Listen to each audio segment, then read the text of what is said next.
വർഷത്തെ ആദ്യത്തെ 3 മാസത്തെ ചെലവുകൾക്ക് പണം കണ്ടെത്താൻ സർക്കാർ നടപടി തുടങ്ങി. 17,000 കോടി രൂപ കടം വാങ്ങാൻ കേന്ദ്രത്തോട് അനുമതി തേടി സംസ്ഥാന സർക്കാർ കത്തയച്ചു. 2024-2025 സാമ്പത്തിക വർഷത്തിൽ 37,512 കോടി രൂപ കടമെടുക്കാനാണ് കേന്ദ്ര സർക്കാർ സംസ്ഥാനത്തിന് അനുമതി നൽകിയിരുന്നത്. ഇതിൽ ഡിസംബർ വരെ 23,000 കോടി രൂപ കടമെടുക്കാൻ കേന്ദ്ര സർക്കാർ അനുവദിച്ചിരുന്നു. എന്നാൽ കേന്ദ്ര സർക്കാർ നിശ്ചയിച്ചിരുന്ന പരിധി കഴിഞ്ഞ് ഇപ്പോൾ ശേഷിക്കുന്നത് 5,510 കോടി രൂപ മാത്രം. 32,002 കോടി രൂപ ഇതുവരെ കടമെടുത്തു കഴിഞ്ഞു.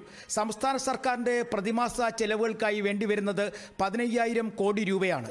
വരുമാന ഇനത്തിൽ വർധനയുണ്ടായി എന്ന് സംസ്ഥാനം അവകാശപ്പെടുമ്പോഴും ലഭിക്കുന്നത് 12,000 കോടി രൂപ മാത്രം.